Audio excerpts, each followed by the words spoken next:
तर या संतोष देशमुखांच्या हल्लेखोरांना अटक करण्यासाठी बीडमध्ये सर्व पक्षीय रस्त्यावर उतरले, पण या सर्व पक्षांमधील सरकारचेच नेते धनंजय मुंडेंच्या राजीनाम्याची मागणी करत होते। सर्व पक्षीय नेते धनंजय मुंडेंविरोधात आक्रमक होण्यामागचं नेमकं कारण काय आणि त्यातही सरकारमधलेच आमदार हे धनंजय मुंडेंच्या राजीनाम्याची मागणी का करतायत, बघूया।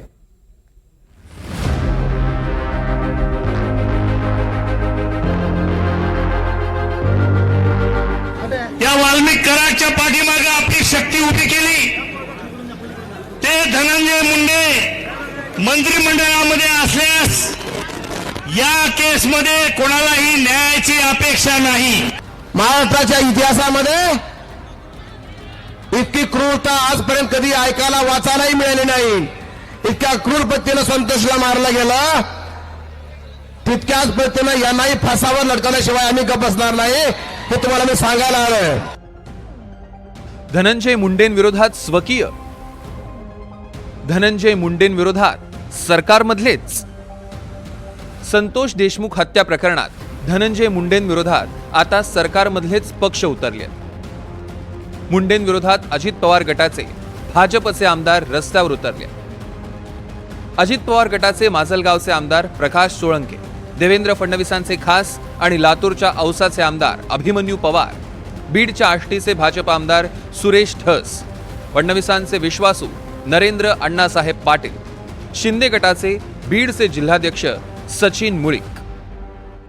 देशमुख हत्या प्रकरणात थेट धनंजय मुंडेंवरच आरोप होऊ लागले, त्यामुळे धनंजय मुंडेंच्या मंत्रिपदाच्या खुर्चीचे पाय हलू लागलेले।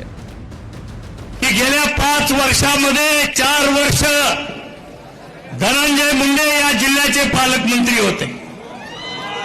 या ठिकाणी पंकजाताईंनी सांगितलं की या धनंजय मुंडेंनी आपलं पालकमंत्री पद भाड्याने दिलं। कोणाला दिलं? वाल्मिक कराडला दिलं। 300 टिप्पर वाळूचे, 400-500 टिप्पर फुकाट राखेचे।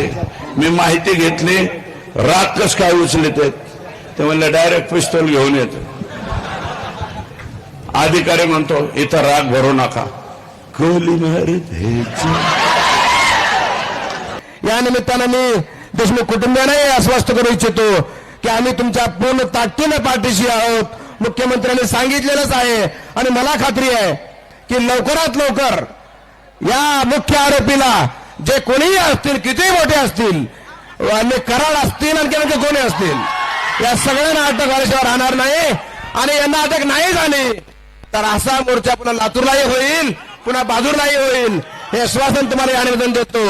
धनंजय मुंडेंविरोधात बीडमधील सरकारचे आमदार तर रिंगणात उतरलेच होते, मात्र यासोबतच लातूरच्या औसाचे फडणवीसांचे विश्वासू म्हणून ओळख असलेले आमदार अभिमन्यू पवार हे देखील रस्त्यावर उतरल्यामुळे सगळ्यांच्याच भुवया उंचावल्या होत्या।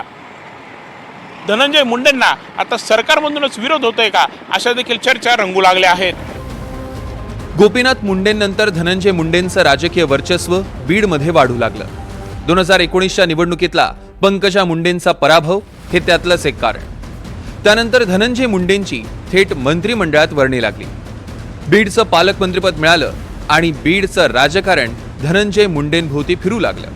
आणि आता पुन्हा कॅबिनेट मंत्री झाल्यानं बीडमधील विरोधी पक्षांसह स्वकीयांचा विरोध धनंजय मुंडेंना होऊ लागलाय। काय आहेत धनंजय मुंडेंना विरोध होण्याची राजकीय कारणं?